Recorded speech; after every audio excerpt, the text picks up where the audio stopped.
And we're live. Let me pull up my notes so I know what the hell I'm supposed to say. Because I never remember anything without my notes. Welcome, my friends. Welcome to the Dominion. I am Omar Krieg, your Lord and Commander of the Krieg Dominion, and the host for tonight's events. This 11th episode of Second Star, a Traveler 2300 Role-Playing Experience Season 2, entitled Pentapod's Fives. I am the storyteller, game master, or the referee, whichever term you prefer.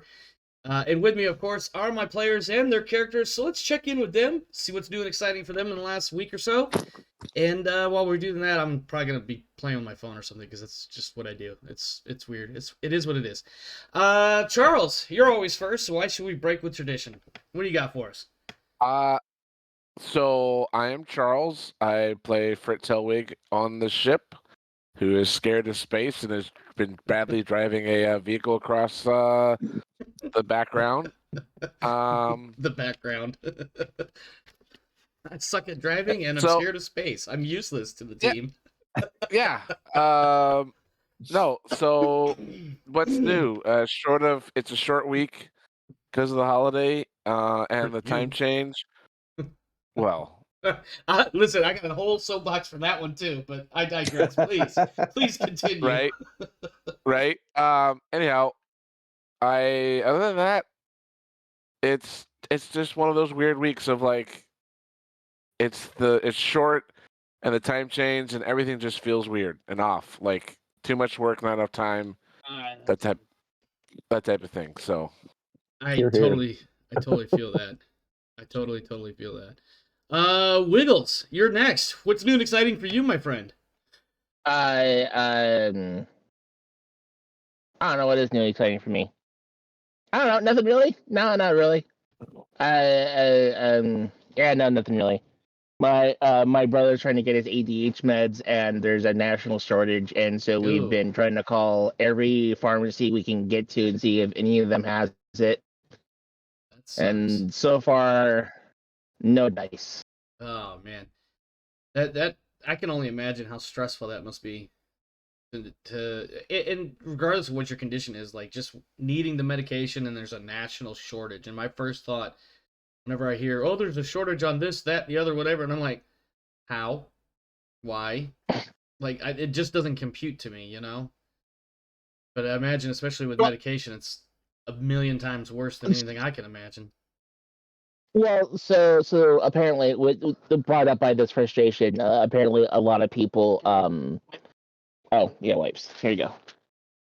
Apparently, people have been more diagnosed with ADHD, and also the lessening stigma with receiving mental health care. So the number of persons who require the medication has exploded in the last few years, and so the manufacturer of it has outstripped the ability to make it.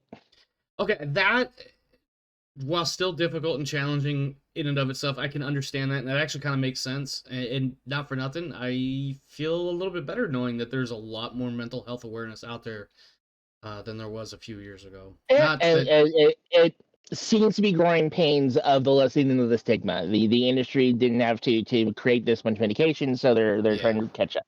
Yep. And yeah, so they're in the catch-up mode, which usually, at least one would hope in a situation like this, the catch-up process will be resolved in relatively short amount of time. And then once it is caught up, then everybody should be able to get the stuff that they need to go about their lives in a relatively normal manner. Or I guess not, I don't know if normal is really the right word, but I think you get where I'm going with that. Less abnormal, I suppose. You got anything else?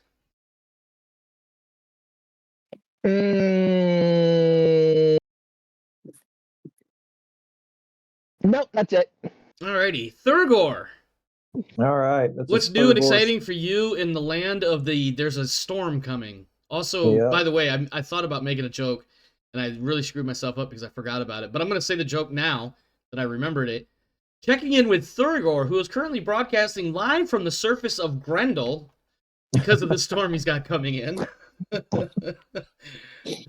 Go ahead. Got it on both fronts here. Yeah. All right. So, we've got a gusty one coming in right now, actually. It can get up to 50, sometimes 70 miles an hour, but I don't think this one's supposed to get that high. But everything's built to handle that kind of stuff around here. The worst thing that happens is if you have anything on your front porch, it might blow away. So if it's not kinda tied gotta- down, it's gonna end up in the Yep. neighbor's yard. yeah, so you got to make sure all that stuff's locked down and. Oh, you mean you guys actually Yeah, have to do something? Charles and I usually we just let the storm pass through and be like Just blow it out. a chair. Well, no, because Charles knows where I'm going with this. Because like a few years ago, there was this whole Windmageddon bullshit, and the joke was after the fact was like, we will rebuild, and it's just a picture of a lawn chair that's been knocked over Oh, yeah. because the wind that they talked about for days just never showed up. That's hilarious. All right. So now I'm No, just. Avi, I'm- it's I'm sorry. Continue. That's all right. I'm just ready to get down to it. This week has been pretty much the same as all the others, and still short of dock, still working my booty off, still trying to find somewhere to take some time off. It's not looking good, but it is what it is.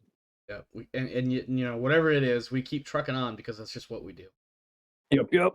I will say, for my part, I was sitting here earlier today, and I think in the last couple of weeks, I've noticed how the weeks kind of been, day to day, they feel like they kind of drag on, but by the end of the week, it's like, holy crap, it's the end of the week again, or the middle of the week, or the beginning of, whatever the case might be.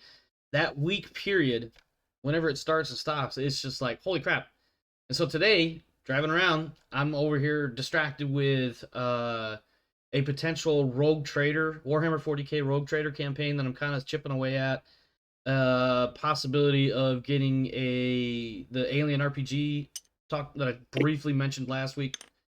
I'm distracted on it. I'm like, man, I really should be thinking about Traveler today. And I'm like, shit, today is Wednesday. Holy crap, wasn't Wednesday like 2 days ago? What the hell happened? Time is a weird thing. It's a uniform flow, but the perception of it is weird. Hello, Hachin. Thanks for joining us, my friend. Let's get into it. Previously on Second Star, the firefight, the lead up to the departure from Beowulf, flight to Grendel, and observing a stealth ship of some sort, the repairs of satellites, the opening of the station, choosing a path, taking the path taking longer than any and all estimates to actually traverse, and then finally arriving at the Pentapod base. Yes, we just did something of a collage of, or not collage, what's the word I'm looking for here? Help me out. Montage, that's it. We just did a montage, and what we had was a brief series of scenes. I didn't describe the scenes, I just told you what the scenes were, and you can imagine whatever happened from there. And if you're not caught up, if you haven't been keeping up, go back to youtube.com/@OmarKrieg, and you can figure it out. Look at that, I plugged myself. No opening sequence, but I do have some narration that will tie in from last episode where we left off. Oh, I just realized I'm on the wrong screen. Here, let me switch that around. There we go. That looks a little bit better. Today being, of course, Saturday, the 20th of June, 2297. We are now on the surface of Grendel. We've actually been here for about, I think, 4 days off the top of my head. I have it written down somewhere how long we've been here. I want to say we left on the 16th, and today is the 20th, but irregardless, which isn't really a word, here we are, Saturday, 20th June, 2297, on the surface of Grendel, and I'm going to read some stuff. The Grendelborn crests one final rise that for a moment reveals only the sky, clouded, brightening of storms, before the nose of the big crawler dips back down, and there you see it, what you have come all this way to find, the Pentapods. The Pentapod base is in a closed-off section of streambed recently formed. They have placed a dam and diversion channel upstream of the base, but the whole system is designed to let a certain amount of water flow through the site. Much of the ground inside the base is mud, which you can tell will make things difficult on foot as you disembark. And you'll notice, as you can kind of see on the map there, I know you guys have been playing around my table when I'm not looking, but because I see somebody got grown up like Ant-Man size. You know what I'm going with this. Pim particles, or whatever the hell the name of the dude was. Anyway, somebody's big over there, knocked over, and there was a token for the Grendelborn, showing approximately where you guys were. But yeah, the dam is roughly to the right of you and your vehicle, with the stream bed before you, extending off to the left. From the dam, you could see a great deal of activity at the alien facility. Nearest to you, to your left, is a flat expanse of gleaming mud, a thin sheen of water covering it. In the middle of the mud is an upright conical object, clawed feet jammed firmly into the mud, perhaps a lander or some such. Beyond, just at a bend in the channel, is a structure of some kind, a series of glistening domes joined together. 2 smaller domes are attached to the structure by rigid tubes. There's a great deal of activity around the big collection of domes. Small, 5-legged pentapods, tall, 3-legged walkers, some unidentified constructs, including some that look vaguely humanoid but with 6 limbs. All seem to be watching an airship floating overhead, its massive tentacles deep inside the domes. The airship's gas bag is only about half full, and it swiftly becomes apparent that the airship is just being born. As you watch the goings-ons, you notice a humanoid thing, in black chitinous armor slither and coalesce from the mud into a standing bipedal 2-armed creature. In those arms is what appears to be some sort of bone and sinew-formed rocket launcher, and suddenly it fires at you. An egg moving swiftly but not so fast that you can't track its progress towards you with your eyes arcs at you, and then dozens of thin, almost spaghetti-like tendrils deploy from that egg. And then you hear it, a scream that has completely taken you aback, a scream that speaks in a harsh, chilling language to your very soul, a scream the likes of which a man named Wilhelm would be envious of, insomuch as it is unsettling, and combat has begun. So, to recap, or to further clarify what has happened, as I see that some people are completely upside down and totally the wrong scale. That's not the button I needed. That's the button I needed. Let me get Wyatt back down to his normal size. There we go. A little bit more. You have dismounted. And if you notice, I've got all 3 of you plus the Jackie Smith Daniels. And I don't remember off the top of my head right now if there was anybody else with you. Obviously, there would be, now that I think about it, Grimaldi is with you guys as well. Yep. I believe that's it. Am I wrong? Nope. Okay. Surprising. Anyways, so you guys have pulled up in the Grendelborn, and you've gotten, to about here. See, a few people still need to be rescaled correctly. There we go. I think that's a little bit better. All right. And what has happened in this area that I'm going to ping right now is all over in this area with that big black sheen of mud. And in that area of mud, almost as if that one episode where Tasha Yar dies in Star Trek Next Generation, that black tarry substance. Spoiler alert if you haven't seen that episode, even though it was like 50 years ago. Well, not 50, probably closer to 30. I think the statute of limitations has actually run out on that, so I think I can spoil it, even if you haven't seen it. Anyway, I digress. Similar to that, what you see come up out of the ground, and I'm going to drop some tokens on here as soon as I figure out where exactly I saved them, are these guys that oh, there it is right there. Let me get that out of the way, and then copy, and then so there's actually 5 of these dudes that pop up out of the mud. And when I say pop up, they don't come like as if they were laying under the mud. They almost come into existence as if they were part of the mud or the muck. And each of them have I'm gonna magnify it here in a second for the viewers. They basically just coalesce out of the mud. And that's not a really good view here. I think there's a way oh yeah, there we go. I can zoom in a little bit. So, yeah, these guys pop up, and they have this, almost looks like an RPG made out of bone and sinew. And all of them, they're taking aim at all of you guys. This first round of combat will be a surprise round, unfortunately for you guys. So they are going to get the drop on you. Now, I have assumed that you would dismount at this point, because I feel like you wouldn't want to take the Grendelborn down into the settlement, because I feel like that'd be kind of rude. Only insofar as, like, when you pull up to somebody's house, you don't pull your vehicle in any further than the driveway. You don't drive into the backyard. You know, does that make sense? Yeah. And I'm here. I know we kind of have a little bit of a scale here, but I feel like the Grendelborn would just start eating up a lot of room. So it'd just be better if it parked up on the ridge. You guys would like make it known, obviously, that you're coming down here and you don't mean any harm, whether or not you're carrying weapons openly or not. You know, you're just gonna show up. But these are bishops. They are basically guardians or sentry or what have you, and as you mouse over them, you can see that they have some stats already added. I'm gonna start making some rolls. So let's see, we've got Grimaldi, that's the other one I need. So I'm gonna drop this one in. I'm just going to call this one Grimaldi, even though these stats are wrong. I do have, actually, I don't, and I have to look them up, so I'm not going to do that right now. All right, so 1, 2, 3, 4, 5. Actually, it works out 1 to 1. All right. All right, first one. I'm going to be shooting at Charles. I mean, not Charles, but Fritz Hellwig. Need an 8. Wait, what? They're shooting at you I guys. do to you.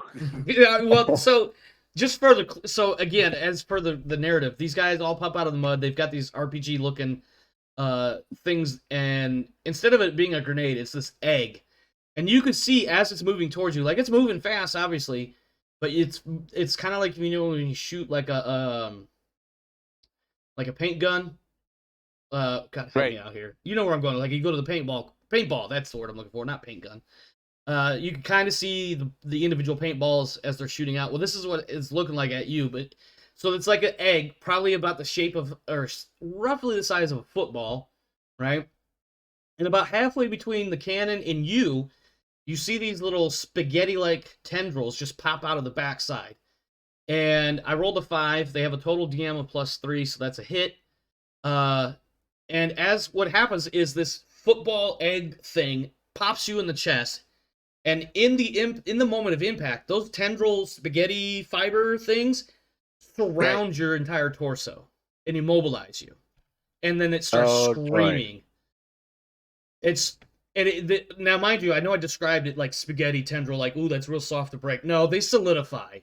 So it's basically, it's called the capture gun. So I'm just gonna make a quick little update on your character once I find him. And we're going to say imb for immobilized. And then the next one is Wyatt. Wyatt is also immobilized with a total roll of a 9. These weapons are non-lethal, just for the record. They are doing exactly what they're intended to do. And I know I kind of walked you guys into something. Ooh. Oh man, Milligan, you might lose a little bit. I'm not gonna do that to you. I am. My legs are wrapped up. My arms are wrapped up. Yeah, my mouth is wrapped up. Yeah, somehow. Ooh, Grimaldi manages to evade. Oh my gosh. Okay, so Grimaldi, I'm gonna set him over here. Actually, it doesn't matter. And then the last one for the good doctor, who is obviously immobilized.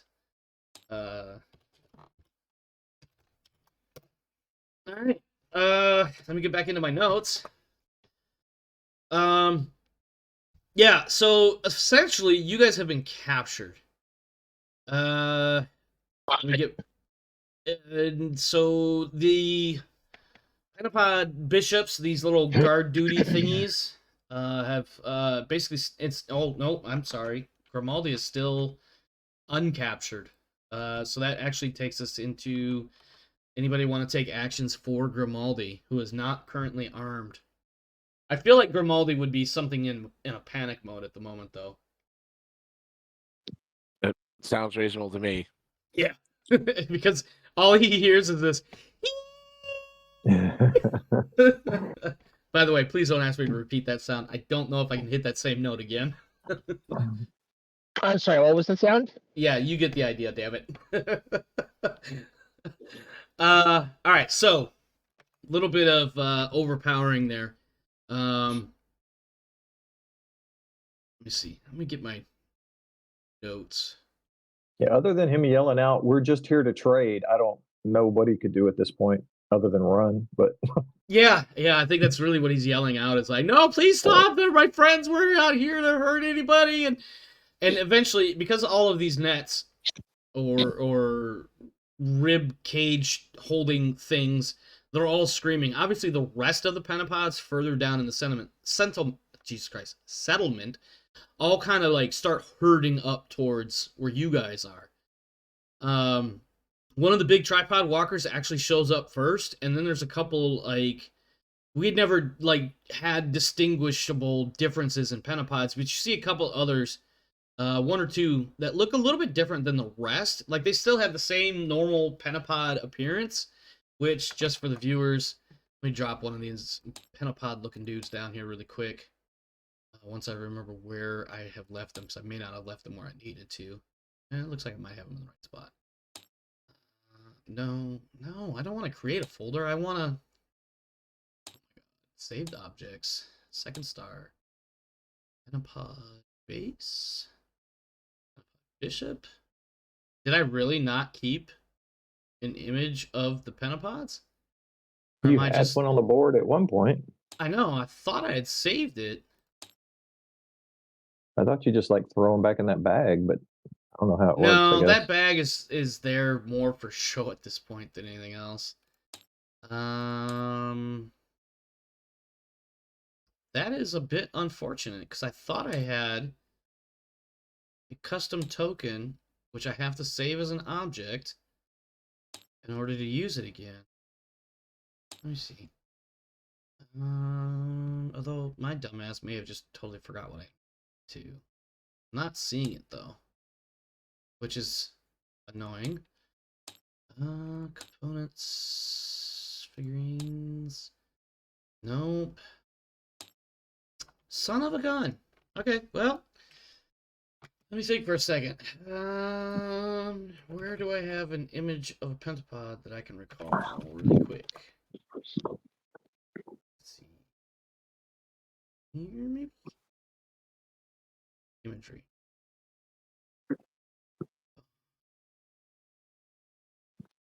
Okay, so I do have an image. Okay, so now I just need to create an object.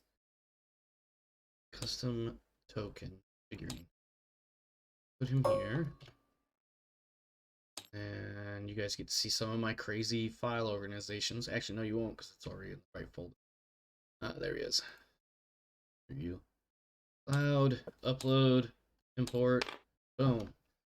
And again, for the viewers, this is a pentapod. They have 5 legs and 5 eye stalks, and they basically, whoops, whoa, get right here.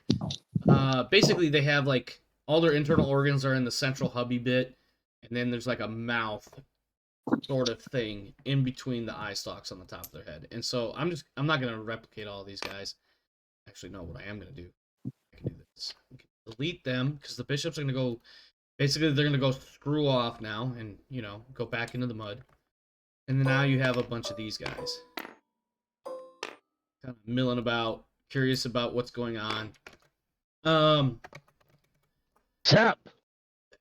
What's up? You're just like, what's up, guys?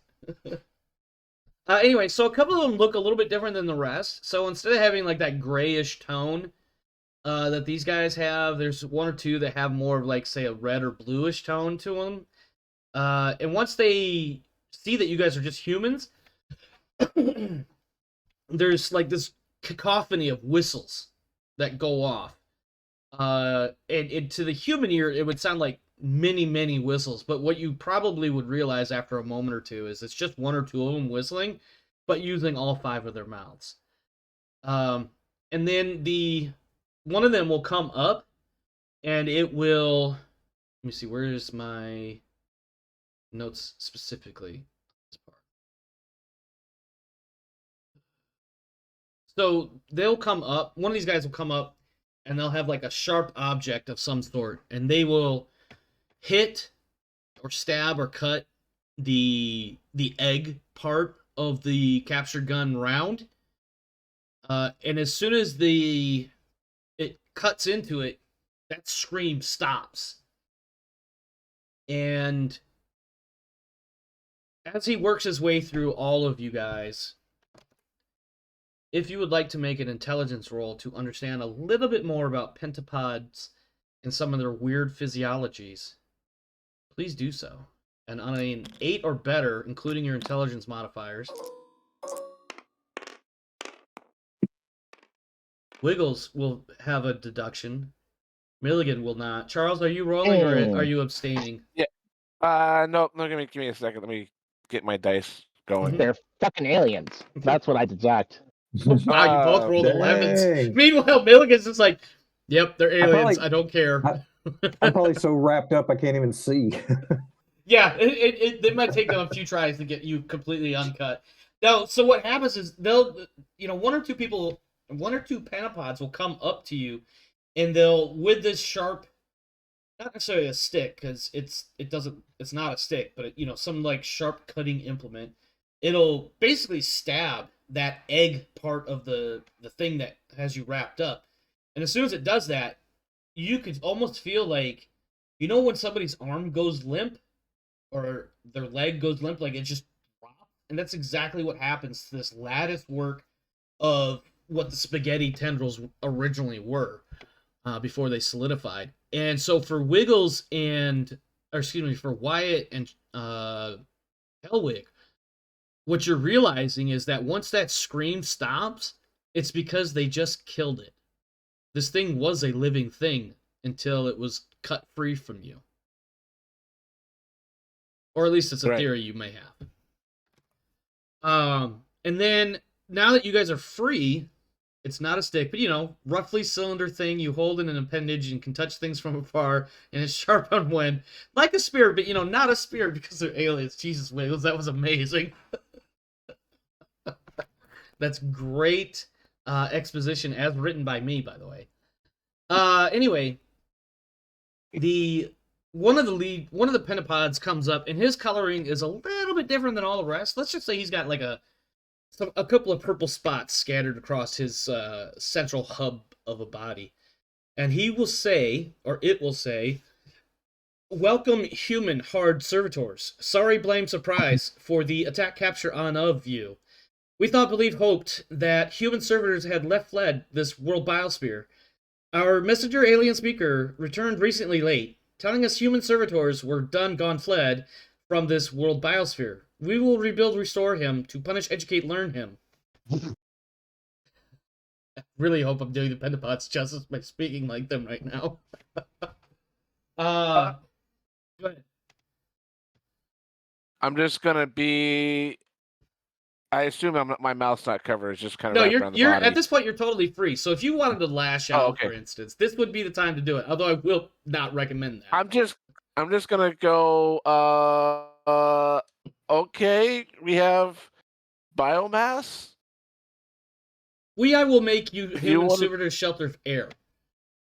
And so the purple spotty one will grab what looks like a lump of dough from somewhere in his body. I don't really know how to explain that. So he goes from standing on 5 little legs to standing on 4, and that 5th leg will kind of come up like inside the bottom part of that central part of his body, and it will come back out a moment later with this handful of like this. It basically looks like dough, and then he will. God damn it, Wiggles! I happen to look right at that message when you said that. He grabs this like handful of like, it looks like dough, and he'll walk over to a spot in the ground where it's kind of flat, and he will just kind of drop it into the ground and shove it down a little bit, so it's like set in the loose mud or what have you. And within about 2 minutes, it expands into a 2-room shelter, including an airlock. Would you like to enter it? They are obviously motioning for you to go in it, and it did say that they will make you human servitor shelter air. So theoretically, it's safe in there. I mean, they wanted to kill us. This is way more of an elaborate way to do it. So elaborate and or efficient. So yeah, I'll go in. Okay, let's do this. All right, I think Grimaldi and most importantly Smith Daniels, who I'm just gonna start calling Dr. Jackie, because it's a lot easier to say. I think she's just like totally mystified. And will quickly be like, all right, yeah, let's go in there. I don't really want to wear this stupid spacesuit any longer. It's not a spacesuit, obviously, but Charles, or excuse me, Helwig and Milligan, are you guys going to follow suit as well? Yeah. I also wanted to make clear that the second we leave the crawler, I'm Uh-huh. filming everything. Okay. I Okay. think we've talked about this a few times, but I don't remember exactly at this point now. You do have the cybernetic eye, Yep. and it does have the ability to take pictures. Are you able to video record? Oh yeah. Let me see. Let's Was see that if I an can. upgrade, or was that just something we missed previously, or... Those were in spacesuits, and those could have like Well, cameras before I in them. didn't have the eye, and while you can still, I don't know, copy some things, it's not like it's a camera or whatever. Well, I you have didn't. the option or ability to take photos. Like you used some of those photos before, especially when you were damning the Empire of Mankind and or Flex. Right. Let's see Munda here. cheese. He reached down in between his legs and pulled that big glob of gook out. It's so weird. I was trying to think. I was like, wait a minute, they don't have clothes. Oh yeah, never mind. They got 5 legs. One can easily go up inside. I'm gonna nut you guys a house. You can live inside the nut house. Oh, That's so bad, man. That is so bad. So that we need to make a sanity roll. This isn't Cthulhu or Warhammer. Okay, I don't think we need to make those kind of rolls. Not yet. So here's the cybernetic eye thing. Number one, it gives me the heightened senses trait, which I need to write that down. Yeah, you might want to hold on to that one. Yep. It has a camera function with internal storage for up to 500 stills or 100 seconds of video that can be downloaded via PAN or link to a phone or portacomp. If the user has a subdermacomp and a neural bridge, which I do, they can store an effectively unlimited number of still images or several hours of video. Okay. All right. So your Barbie Walker has definitely got you on speed dial at this point. She's like, listen, I can't go with you. I got too many other commitments, but I want video of everything. Now, does that include audio? Yeah. Okay. Well, I wasn't sure. Well, let me see. I mean, it says video. I need little microphones inside your eyes. Yeah. I mean, depending on how dedicated of a system that is, that could. Right. It might have microphone pickups like near your ears or near your mouth, throat, something like that. Cybernetically speaking. It doesn't say anything about it, and that's not an option for it. So let's assume it's built in with a range of about 10 feet or something, maybe. Well, let's. I'm the GM. It's my world. It can be anything. Yeah. Because I mean, you just made canon. All we have to do to get out of these contraptions is to stab it with something sharp. So. Well, I mean, right, but when you're the one wrapped up in it, that's not easy. Right. As long as one of us is free, somebody else can start stabbing things and letting us out immediately now, since we know this. Yeah. You just got to kill the thing holding you. You know, much like love. Anyway. Oh, man. Yeah, so all of you go inside, correct? You're inside the little 2-room, airlocked thing. I did want to point out, too, your suits. It is optional if anybody had thought about it beforehand, / retconning. If they would have tried to bring some sort of body cam, because I feel like, especially with these coming from the school and their excursions up here on Grendel, that they would probably have some sort of recording equipment attached to their suits in order to help learn about Grendel and whatever science projects they were working on. Brett, go ahead. Probably would like put it on our suit or something like that. Yeah. Charles, what were you going to say? Nothing. I was just saying that sounds like a reasonable expectation that there'd be some sort of camera recording device in their school suits they're always out there exploring and stuff like that. Right. Yeah. And also with it being the 23rd century, like I feel like the technology would not be terribly difficult to have a half decent ruggedized body cam that could handle various types of environments. It's only 8K, 120 film. I think it's really shitty. It's only 8K. It's really bad. So yeah, when you step inside, the atmosphere testers, usually it's like strips of paper, or you could actually deploy some sort of sensor or something like that. But your suit is telling you that the air inside and the pressure inside and the temperature inside are within human normal ranges. Let's see. Now, obviously, if you're one of those people like Struer, who are like, I don't like pentapods, they're scary, freaky, / they're trying to take over the universe, maybe I don't want to breathe their ewy pentapod air. You don't have to take your helmet off. It just smells gassy. No, yeah, why is it take off? He'll breathe in the stem cell air. Alright. So, it looks like, for the moment, that you guys are left to your devices, however. None of the pentapods follow you inside. So, this is going well? Yeah? I mean, we're not dead, so... I think Jackie Smith, Jesus Christ, Dr. Jackie Smith Daniels, just has this almost a euphoric, totally disassociated, disconnected look on her face of like, holy shit, this is fucking awesome.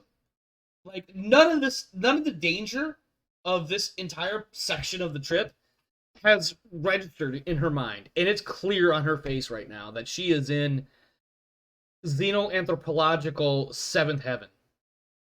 Not to be confused with five heavens. But anyway. I have a question. Are you asking me, or are you asking another character? I'm asking you. Okay. When that first Pentapod addressed us, he said something about re-educating. Was he talking about the Pentapod that was at the station? You may assume that if you like. Okay.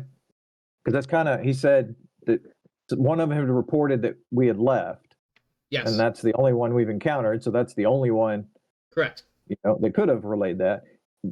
Is he recognizable? He was not.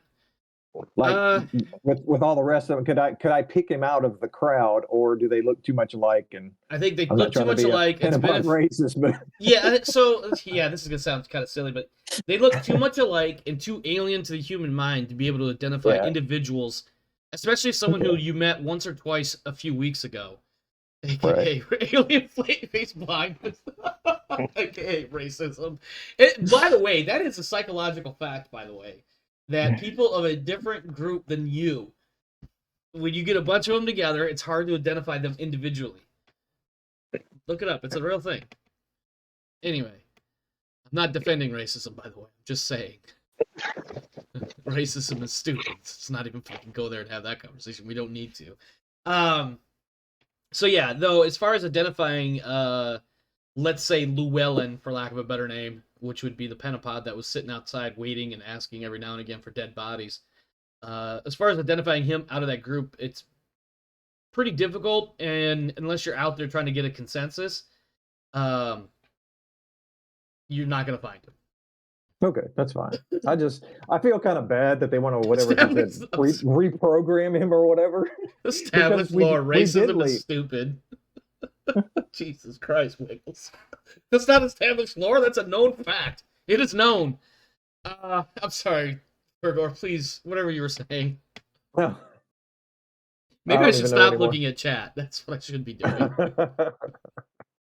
No, I was saying that I felt bad that the Pentapod was saying he was going to be whatever, re-educated, reprocessed, whatever it was he said. Oh, the exact words, which I thought were hilarious, by the way, were, we will rebuild, restore him, to punish, educate, learn him. Right. That sounded kind of rough. And he told him the truth, because we got in a ship and we left. He had no idea we were going to be coming back. We didn't know we were coming back. So if the opportunity presents itself, I'd like to address somebody about that and say that about him in particular.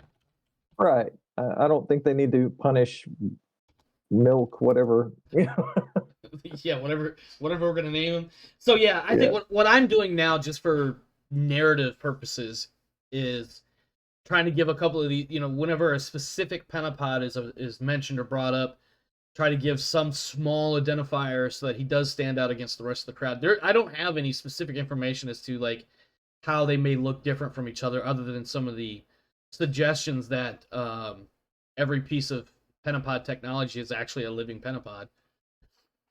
Are all these guys like the same size? Is there any size variation in them, or? I mean, there's some size variation in them, but no more than what you would expect with any, dozen human beings you would grab. Which in their case, because they're only about a meter and a half tall, we're talking about the difference between like, one of them's like 1.2, another one's 1.3, another one's 1.04, stupid numbers like that. But they're all the same basic Pentapod model. Jesus, Wiggles. I really need to stop paying attention to chat when I'm over here. God damn. It's mostly Wiggles talking shit. Wiggles doing in chat what usually Charles is doing in Discord. But yeah, no, as far as identifying features, I think the easiest way will be colored spots or bands or other pattern type stuff like that on these guys. Speaking of, well, let me go back to inside the shelter air. If anybody has anything they want to discuss, now is the time. It looks like you are, for the time being, left to your own devices for unknown So what's reasons. the air smell like? It's a little damp. I'm gonna leave it at that. A little cave-like. Listen, however you interpret that is up to you, my friend. I'm not going any further. I shall not pass that point. But yeah, unless you guys have anything you want to like talk about, how you want to react to all that, we can move on. Can we see out? I'm sorry? Can we see out, or is it opaque? It is opaque or maybe barely translucent. Like you could see, but there's like some light will come through. Yeah. So you get the idea that it's not like solid matter, or I mean like a wall, but it's not enough to see by. Okay. Is it illuminated? It is illuminated. Whether okay. Right. To be fair, I didn't get any rules. Well, let's just assume there's some sort of light source inside. In worst case, if barring that, your suits have headlamps and stuff like that. Alright, I don't know why it turns to the rest of his compatriots. Like, they would have a weird flesh builder on their bingo card today. Was that? Say what? It's stuff you plan to do today. Did like go into a weird flesh build? Was that on your to-do list?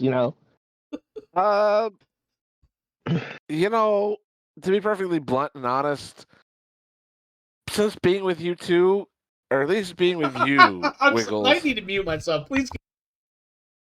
The whole conversation and weirdness factor has been ramped up to like 10.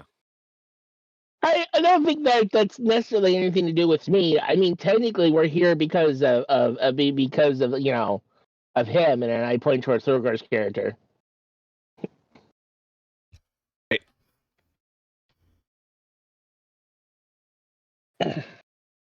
I let's just get this done. Let's get off this weird, crazy place and head back to like civilization. I mean, not to be rude to our host, but these people do have an outpost on like a fucking space rock. I think this is and civilization.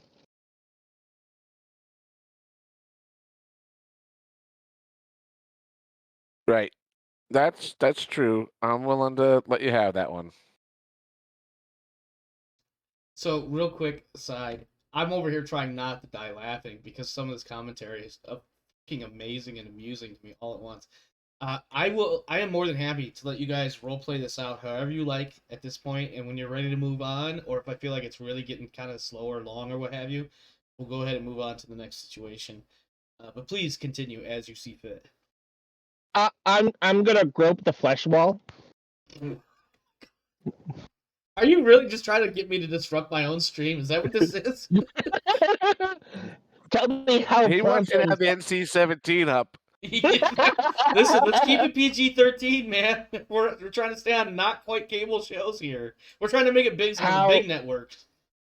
how plump and nubile is the wall? The wall does not feel like a solid wall. It's definitely feels a bit fleshy, but there is a certain amount of rigidity to it.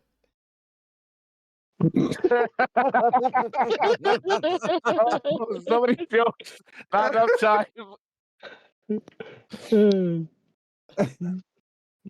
All right, we're gonna move on. Unless Milligan has anything he wants to interject here.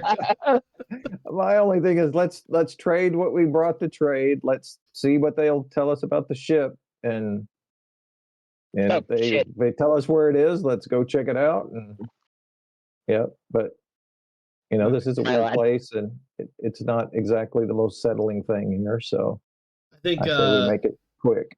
I think Grimaldi is, as much as he himself is enjoying this because of the unique situation, the novelty.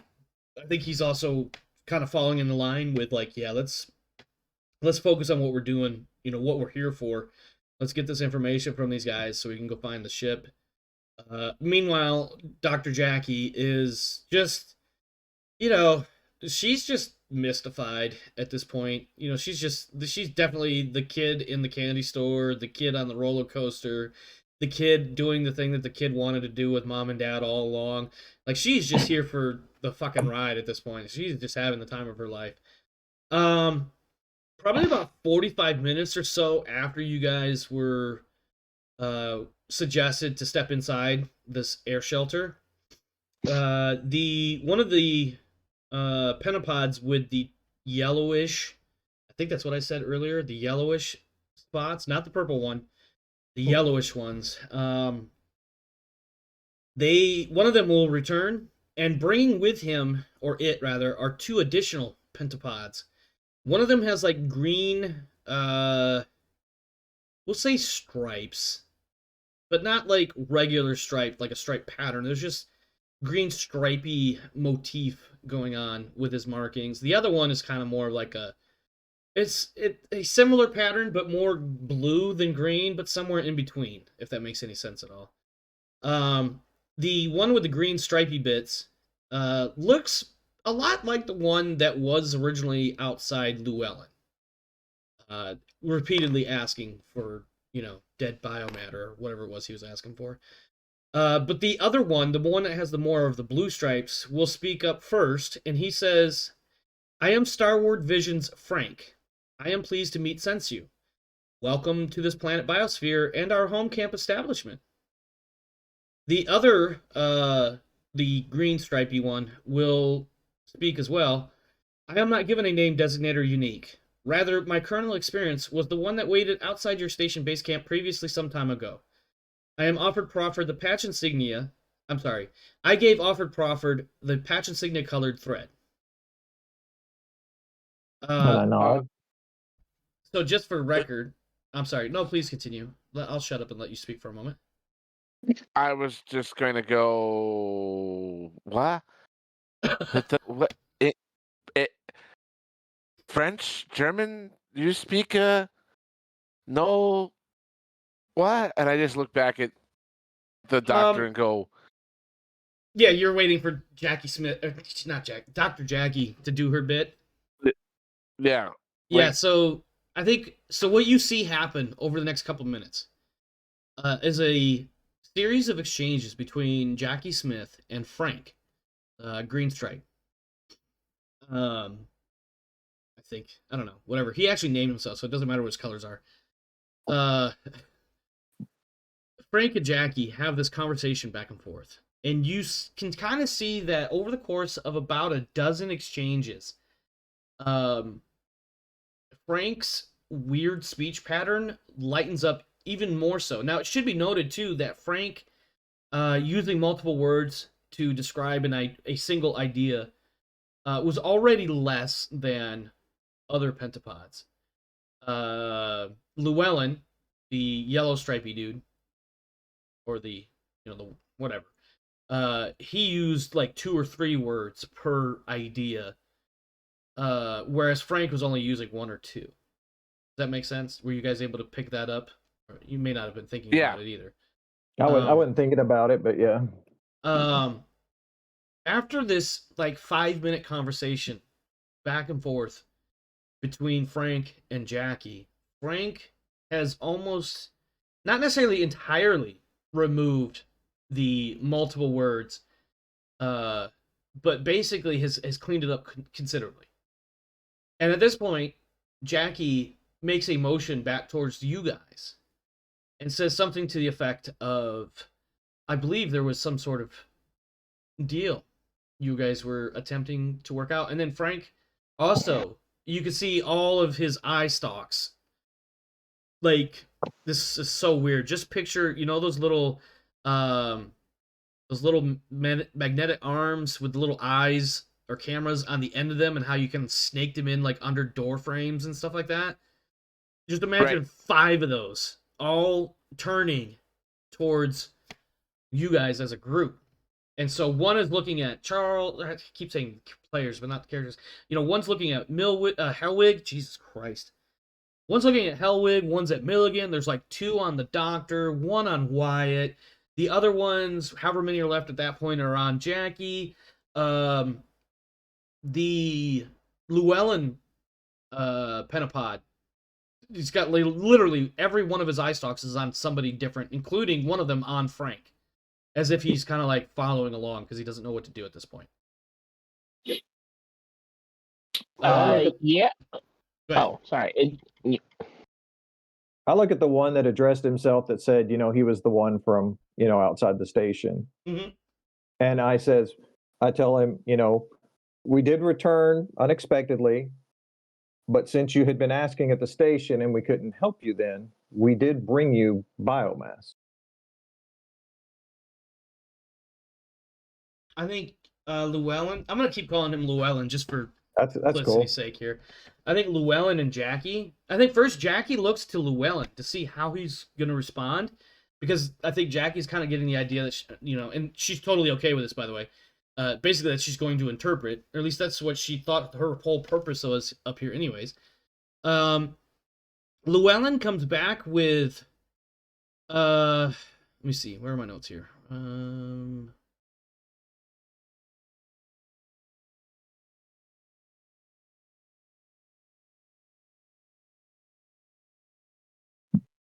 So, okay, yeah. So, when you mentioned the biomass that he was requesting, do you say anything further about either the ship or the patch? I mean, I wouldn't bring it up immediately right now. I'd wait for him to, you know, for us to work this out, and then that was going to be my next subject. Okay. So Llewellyn is a little bit slow to respond. It almost as if it takes him, you know, twice as long to process information. But Llewellyn will reply with, I did ask, request, biomass, life matter. And you said you have brought delivered more some?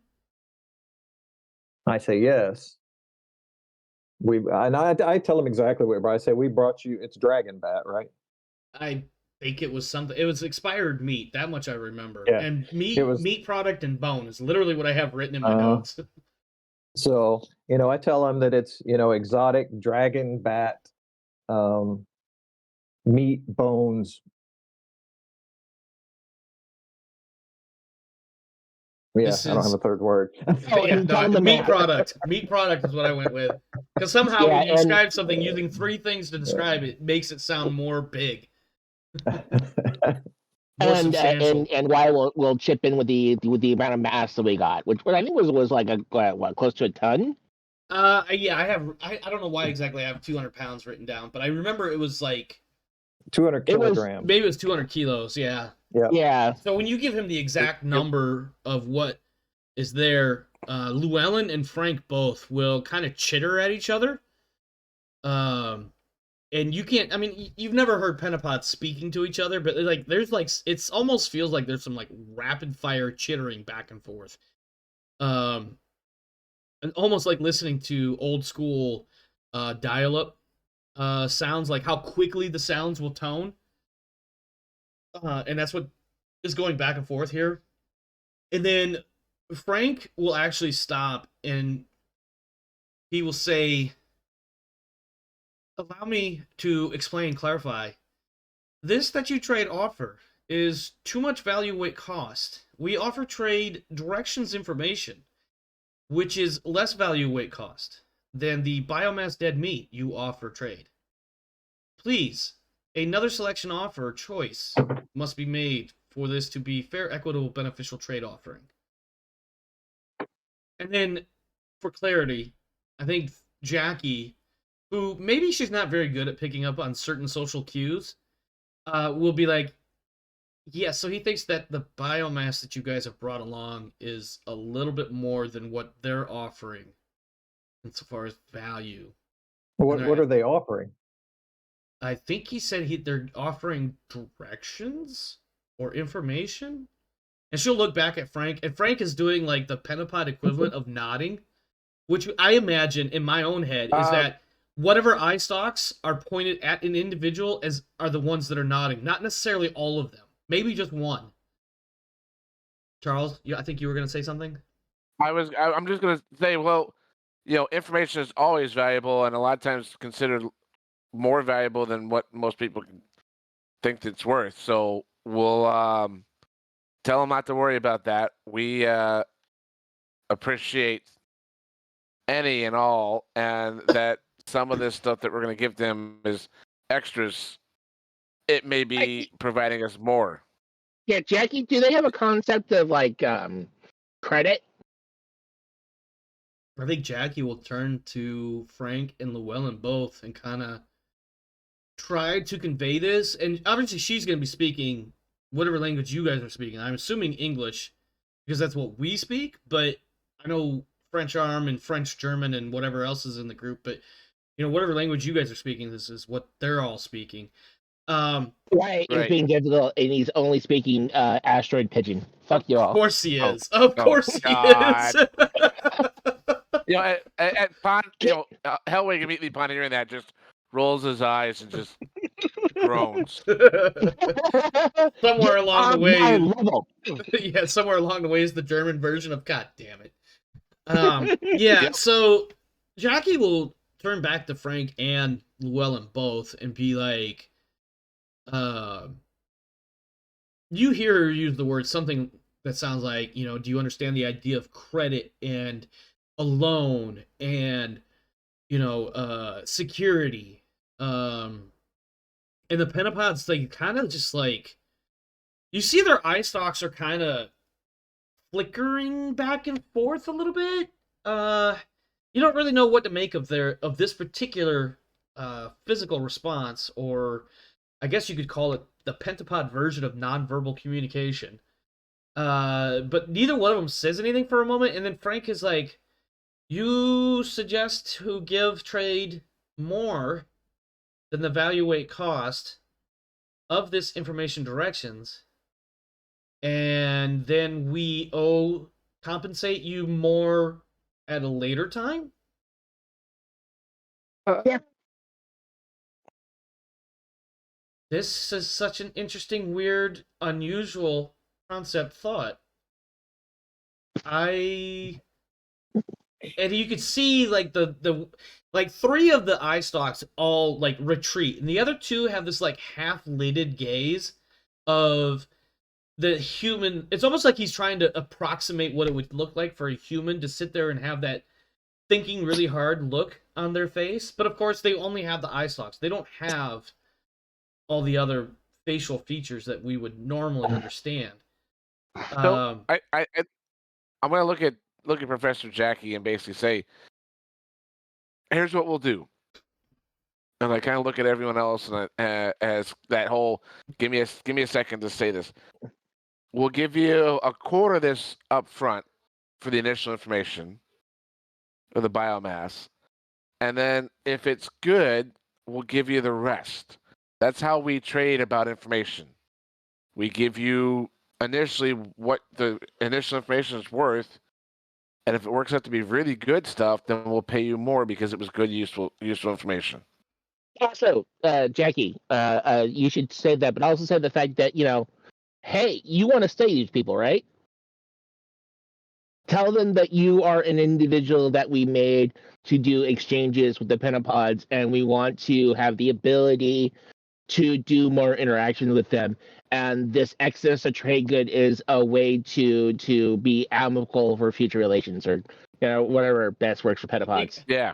Okay, I know where you're going with it, but my brain is like fixated on this one response. So I think Jackie, when you say something about how you guys made her, she gives you this, the fuck did you just say? Look, you didn't make me. Oh, I see where you're going with this. And she immediately calms down and follows everything else you're saying. And so she turns around and she tries to convey that to them. In that first, you're going to give up roughly a quarter of the mass that you guys have brought. And if the information checks out, you'll give them the rest. And then also, like herself, and you hear her kind of actually go into a little bit of her backstory, like why she became a xenoanthropologist in the first place, something about the idea of exploring alien worlds and going where nobody else has gone before, blah, blah, blah, something Star Trek-y sounding. I actually didn't mean to say Star Trek-y sounding, but there it is. She's a monster fuck. She's following James T. Kirk's footsteps. Oh my god. Anyway, so yeah, she kind of goes a little bit into her story about why she wants to be a xenoanthropologist and why her focus is on the Pentapods, because it's such a unique, and she makes sure to use that word specifically as opposed to alien in describing Pentapods versus humans. And so Frank is kind of soaking it all in. Llewellyn is kind of got that same half-lidded gaze, but his posture is totally different than the trying to imitate a thoughtful pose. This is more of the, I just cannot compute this information right now. And I think we all know exactly what that look is on the human face, if not on a Pentapod. Anyway, I think Frank eventually turns around for a moment, and he says something to the effect of, in Pentapod speak, that he needs to confer with the purple spotted dude. And that he will be back shortly. And then he takes Llewellyn with him. And now you guys have an indeterminate amount of time amongst yourselves to review and or plan further. Well, that seems positive, right? I mean, like, they don't have a concept of economics like we do, but, they don't have to have that. I think Grimaldi kind of jumps in right almost immediately. I think they do have a very similar concept of economics, just different ideas for value. So, like, so I'm sorry for trying to, I'm sorry for, selling you out there, Jackie, but, if we have excess amount of goods and, I don't know, maybe you can buy,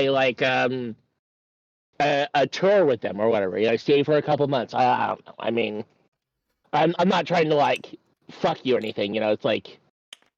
I think Jackie it almost immediately picks up on where you're going with that. It's like, no, actually, I would love it. In fact, Dr. Grimaldi, I think the next expedition we have up here, I should be part of your staff. It would maybe give me a chance to interact with this. It looks like they're planning on staying here for a while. I mean, why else would you put a dam up?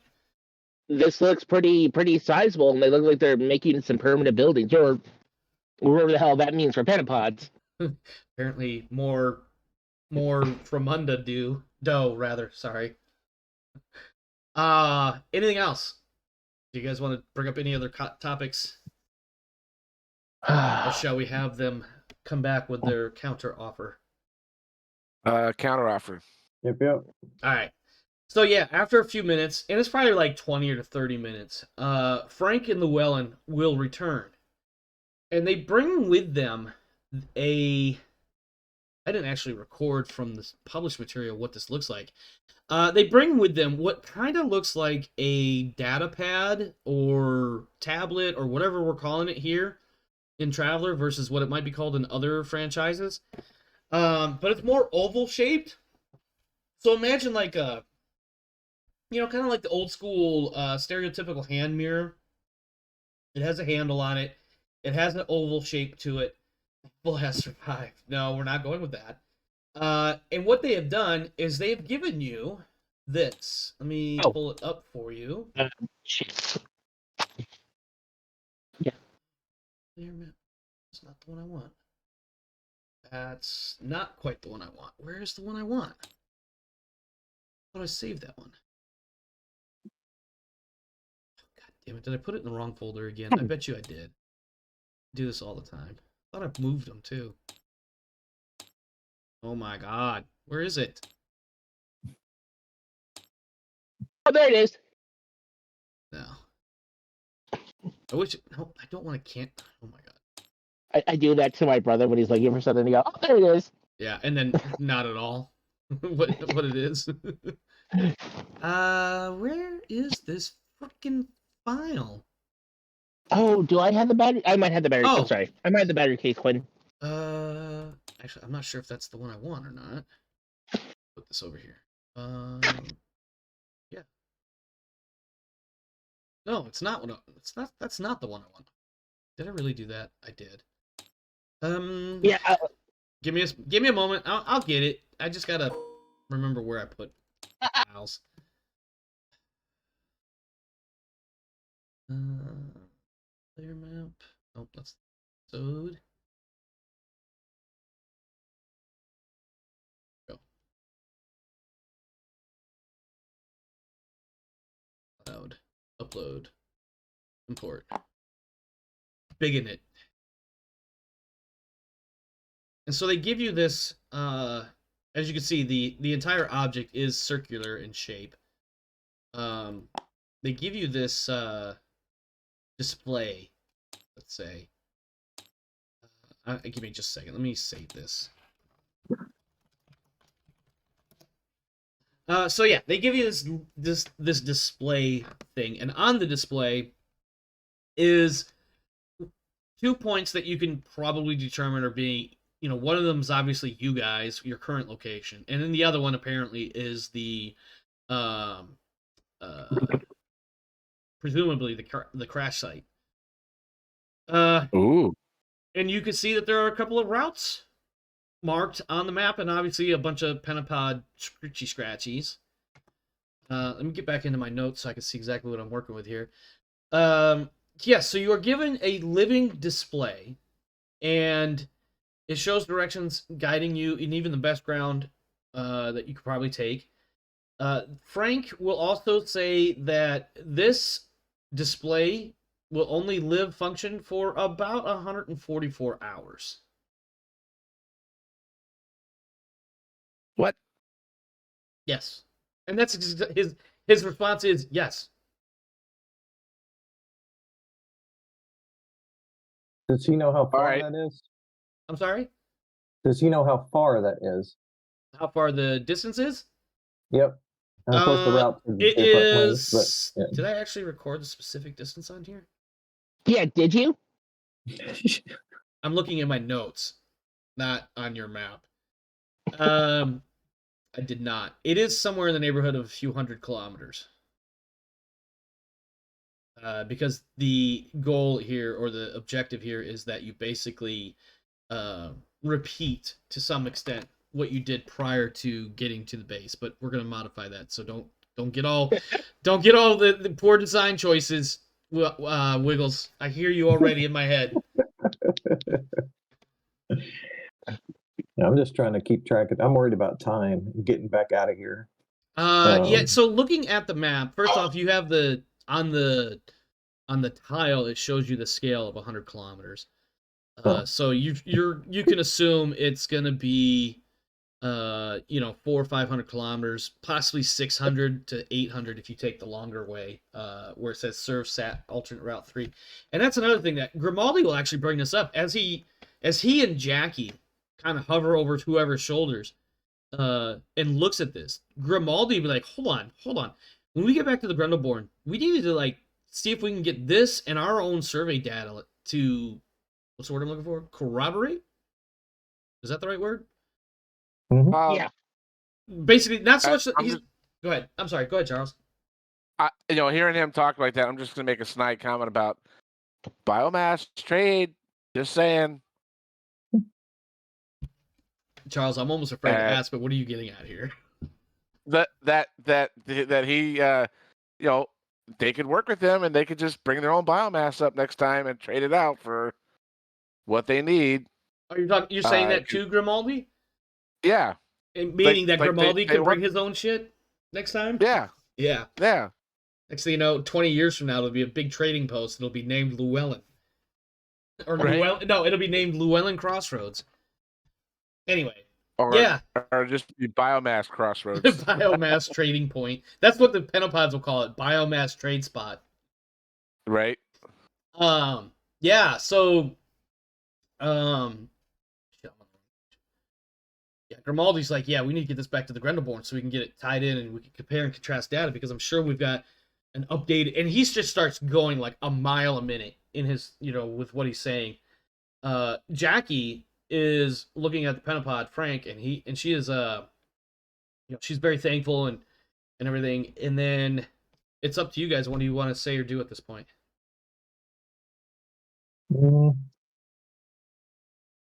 We've already given them the dragon bat stuff, right? Yeah, we can assume that trade is okay. Either it has already or is in the process of.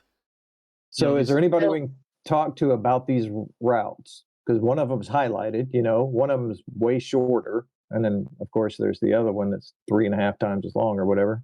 Yeah. Can anybody give us insight as to why that particular route was chosen over the shorter one? And then I'll also say to Grimaldi that this map will be dead before we get back to Llewellyn Station. Yeah, 144 hours is 6 days, right? Yeah. So regarding the validity / viability of the individual routes, don't have anything specific recorded on that. So the one that is highlighted is the one that the Pentapods themselves are recommending because it is the direct route. But they didn't give you any additional information. According to Grimaldi's understanding of their data, Jackie as well will back that up. Cross-referenced with your own survey data, there's nothing specific standing out on any of these routes. It does appear that 3, while longer, once again, is, from what you can tell from all available pieces of data, 3 is the safer route despite being the longer one. The other 2 appear to have their normal stretch of possible, safety hazards and potential for, rock slides or flash floods, but no more so than any other spot anywhere else on the planet, insofar as what you've been able to discern from the data so far. Okay. And I'll just mention that we can go driving again. We don't have a choice. We're not going to walk. Right. I'm just picturing Hellwig going, and Charles going, "Fuck! I hope I don't fuck this up." Right. Okay. Which route are we looking at taking? I'd take the safe and easy route. That's just me. Yeah. Here's what I'll do. I'm gonna put the Grendelborn token there, and as you can probably assume, each route will require a certain amount of checks. The longer the route, the more checks.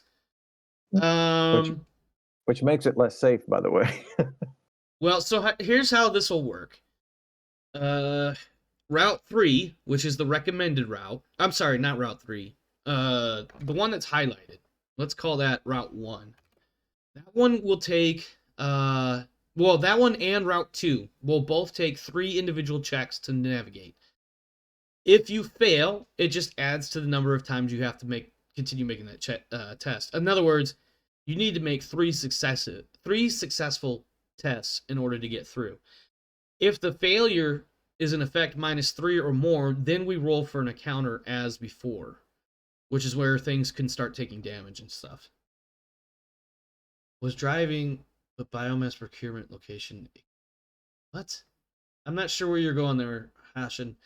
Anyway, back to you guys. So, does that make sense? So basically, you're going to make 3 to 5 traveling checks or driving checks. If you fail any of them, you just have to keep making more checks until you get 3 or 5 successful tests based on how far you're going.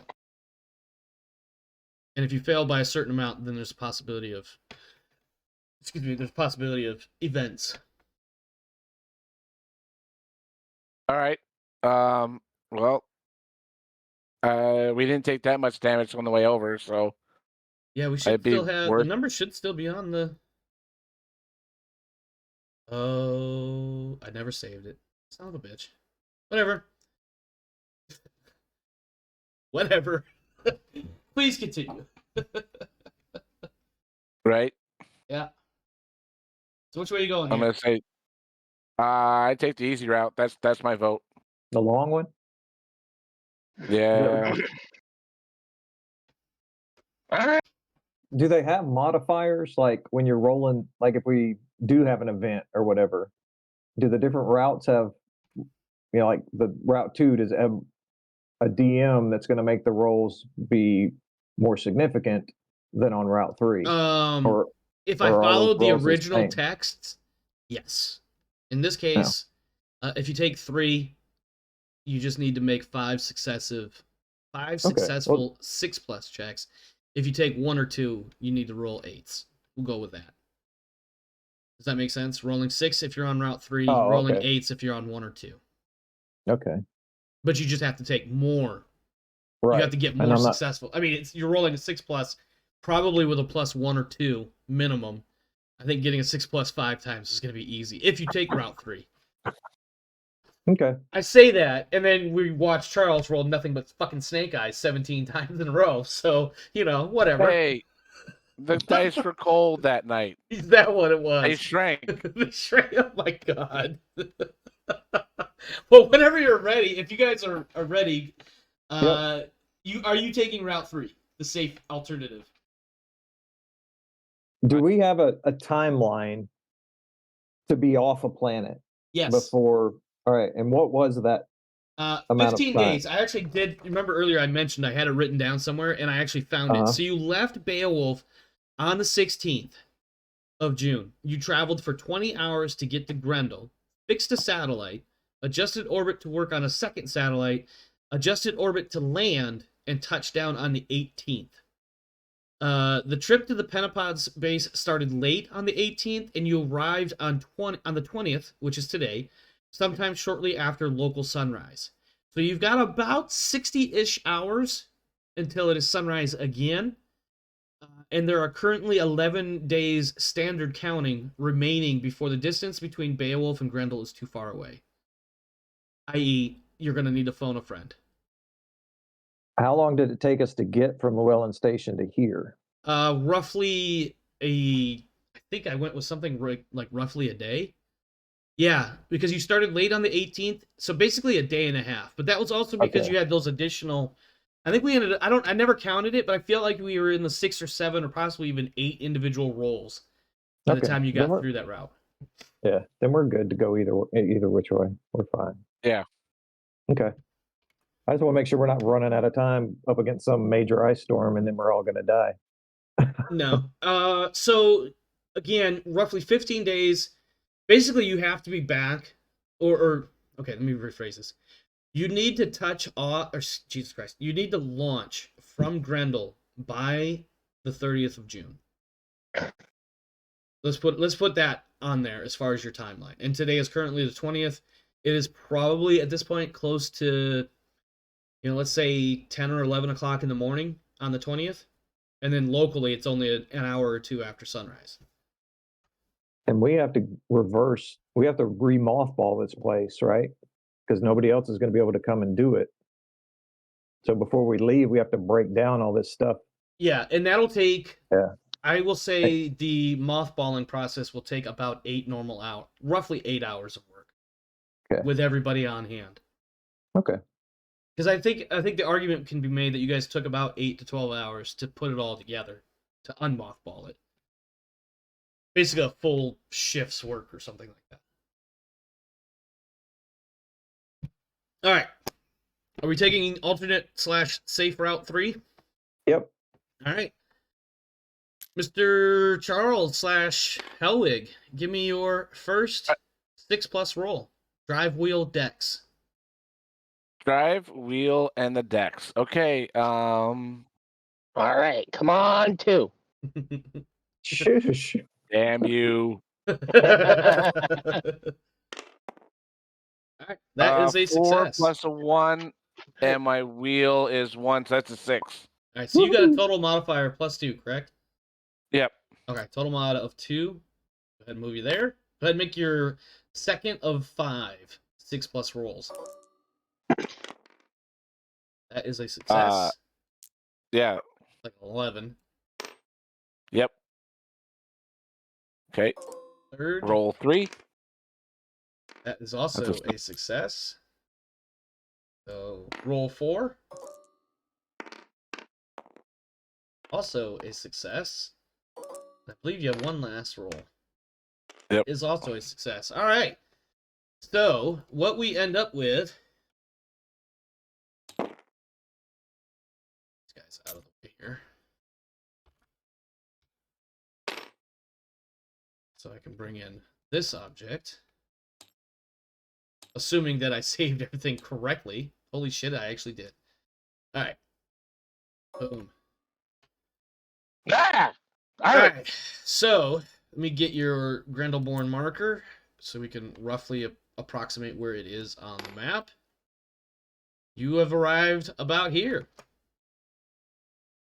And a little bit of notes, and some of this is going to be a little bit choppy on my part, so please bear with me.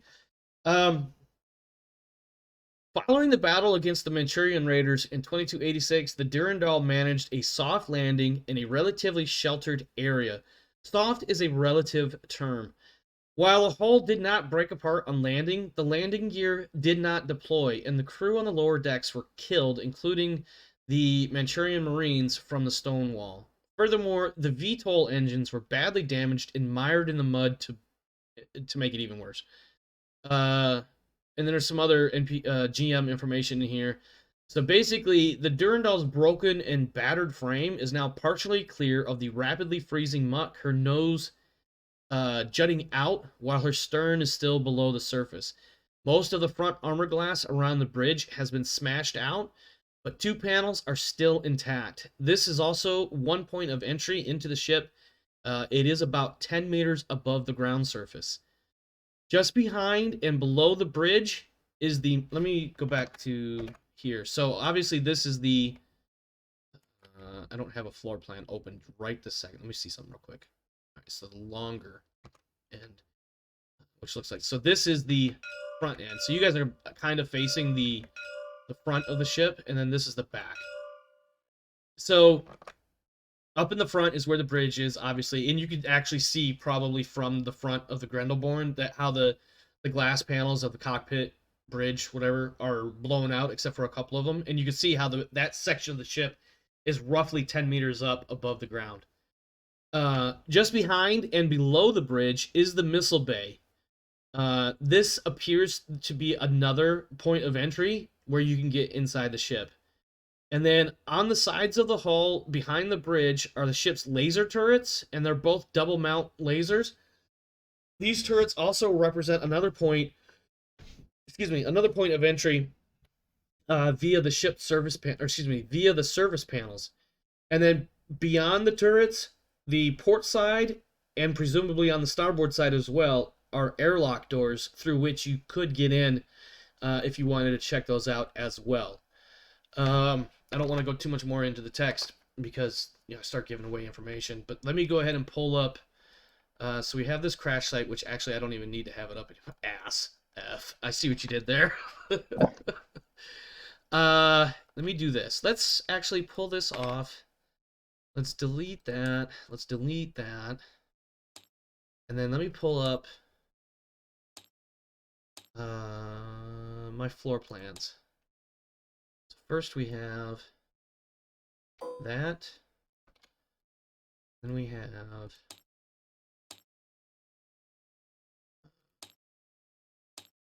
that.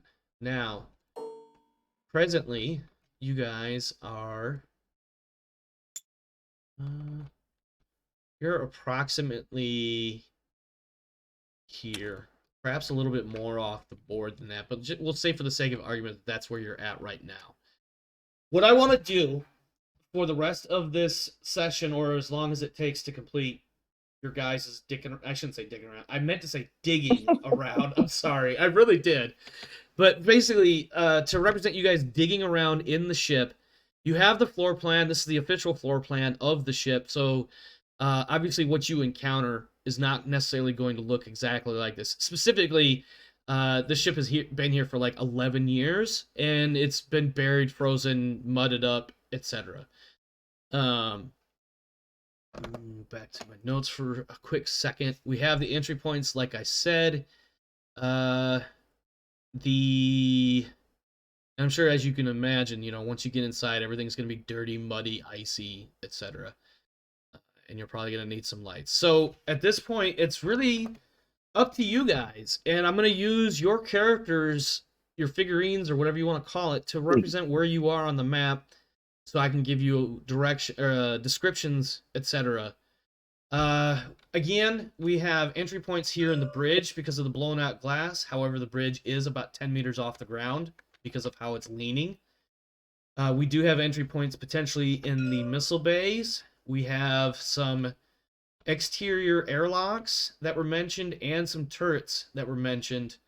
Let me see. The turrets are not specifically charted on here, I see. But you've basically got a couple of different points. Probably something like one here on either side of the ship, and then maybe another one back here.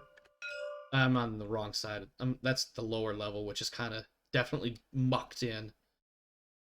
But anyway, at any rate, I will leave it to you guys to figure out how you want to proceed. And that's pretty much my plan moving forward. You guys tell me where you're going. Oh, here's the lasers right here. Turrets. So there's the entry points there, and then underneath those are the airlocks. Okay. So before we go into the spaceship, Wyatt will speak into like the Grindelwald's like system file member, and he'll make a record of finding the site and stating that it's been abandoned and they're claiming salvage. Like just doing all the legal mumbo jumbo. The dotting the T's and crossing the I's of any possible legal contestation that may take place later. Yeah. And definitely recording. Yeah, 100%. And I state the Beowulf local time and the location on the planet. Oh yeah, I think Grimaldi, for his own purposes, of course, because if you remember, one of his major motivations was he was looking for book deals and talk show circuits and things of that nature. So he has definitely got his own. I imagine he's probably got like a tablet or something, just tapping away or scribbling away with a stylus or something, something along those lines. And then meanwhile, Jackie herself is,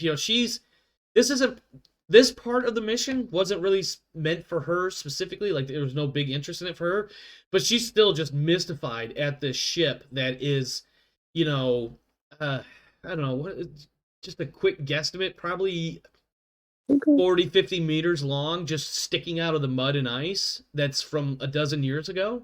This is like a piece of living history almost for her. All right, so Dr. Jackie, Dr. Jangles.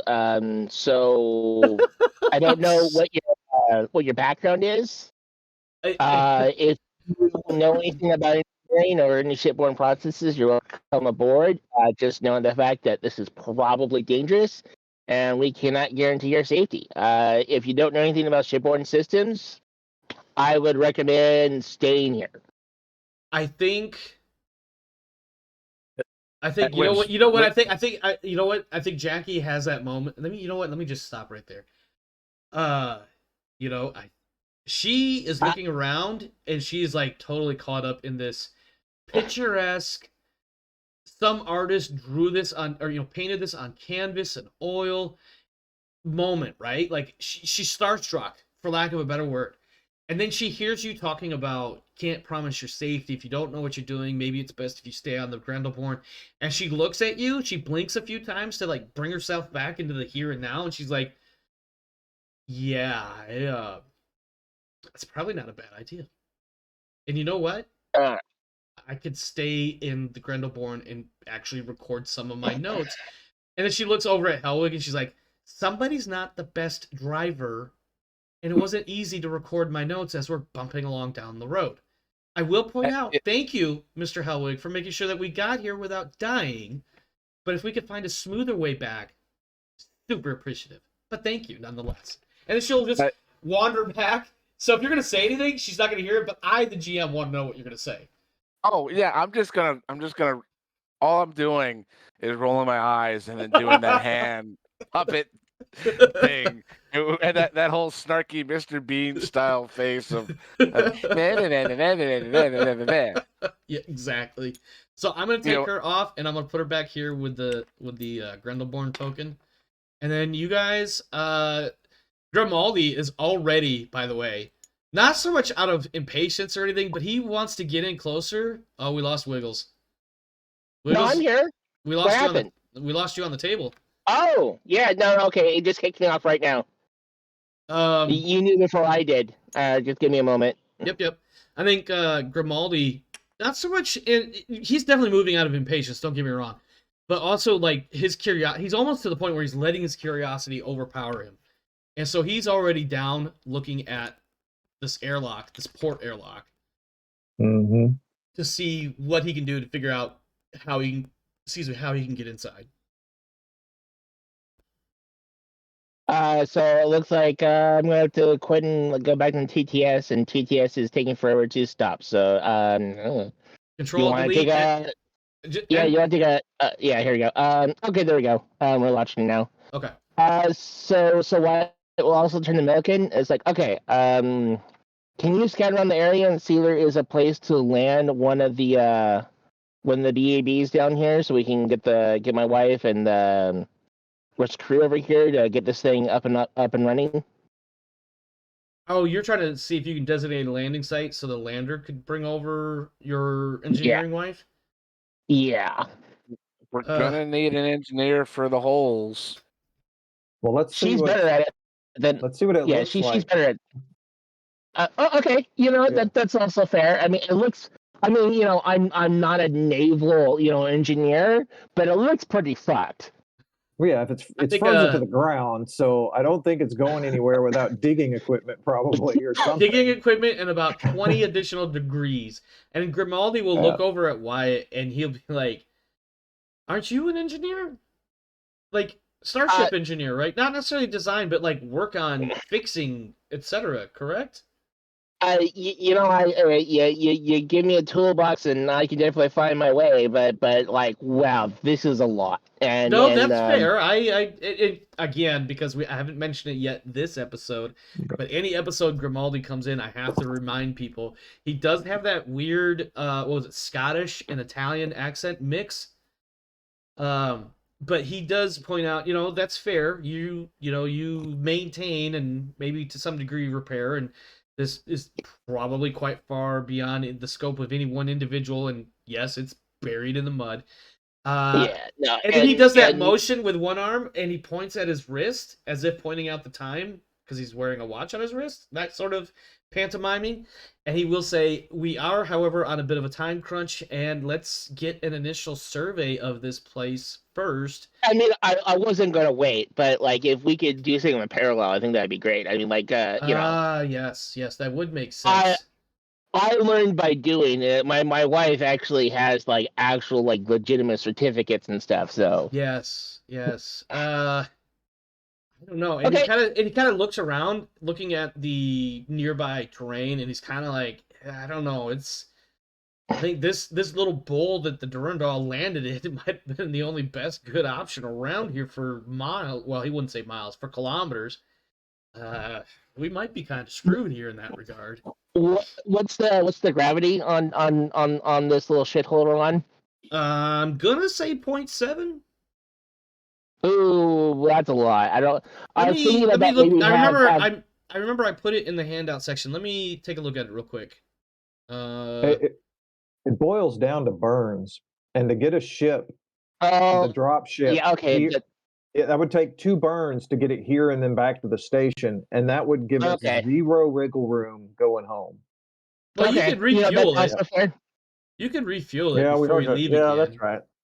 So the fuel really isn't the That's true. concern, and honestly, probably not so much the time. I think Grimaldi's using that as a crutch because he really just wants to like get in there, but he needs you guys to do a lot of this work.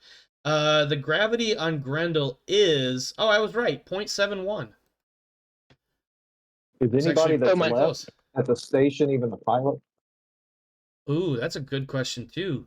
Unless Alia or Alicia or whatever her name is, 'cause I don't think Blaine Nah, is not a pilot, and I don't remember who the third person was that's back there. Yeah, I'm pretty sure I didn't give my wife piloting skills. I made her a pretty like super duper engineer lady. Yeah, she's hyper focused. All right, yeah. Oh no, she does. No, wait, she doesn't have pilot. She has flyer. Never mind. So yeah, Yeah. Okay. So that's also another really good point. Yeah, if no one can actually fly here, does really matter that seems like if we can land here. it seems like that's a bad idea to bring one of the people that That's can't right. fly, the only thing that can get you home. We may Y'all have to better- call here because I can't rejoin the TTS. It's not showing up in the server list, and That's TTS is just spinning its wheels. Okay. Have you I'll try shutting it down. I'm gonna try restarting my computer because I'm sure there's a TTS problem, but whatever. I was So also I'm gonna, gonna I was also gonna I'm gonna recommend restart my computer. hate when we both stop and then start talking again. I was gonna recommend maybe exiting Steam and then starting Steam and then TTS back up again. Maybe that will help. I don't know. As I did for Milligan or Thurgar earlier, I'm throwing ideas that may or may not work. Okay, that's a better step than just restarting the computer. Yeah, I'll go ahead and do that. Anyway, so I can still talk. I just can't roll and I can't see anything. No worries. We got you. Yeah, so Grimaldi is down here checking out this this would be the starboard airlock.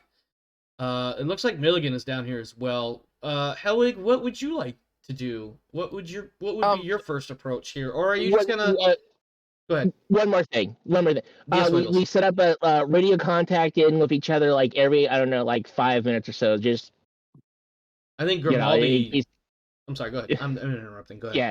yeah, whatever. Just as long as we establish the fact we're keeping radio contact with each other on a frequent basis. Yeah, no, Grimaldi will definitely concur with that. In fact, he'll recommend that at the absolute maximum, if we do split up, that if we go by groups of 2, since it's just the 4 of us here, and every 15, 20 minutes, maybe check in with Dr. Jackie. He's not gonna call her that, but you get the idea. Yeah, he'll actually call her by her actual, professional title and whatnot. He would either call her Jackie or he would call her Dr. Smith Daniels. Or even Professor Smith Daniels. I don't think she's actually a doctor. I might be wrong. Helwig, I did ask a question, and unfortunately we kind of overrode you. Please, if you could answer. So I think what I'm going to end up doing is, first off, just go, damn, that thing's huge. What your as I mom come said? walk- I'm sorry. Yeah. As I come walking up to almost the same door, and I'll just stand in the back and wait. Okay. A little bit. Let the others go in, and then I'll come in after them. All right. Milligan, starboard airlock, or something different? Well, I mean, Hellwig's working on getting that, or not Hellwig, sorry. Grimaldi's working on getting that one open, right? He's just checking it out right now. He's just going down there and, probably, and I'll just tell you, like, so the airlocks, both of the airlock doors, are at least partially obscured by freezing muck. The starboard side is actually completely blocked, and it looks like it's going to require extensive digging efforts. Now, I will point out that not, all right, Wiggles, do what you got to do, man.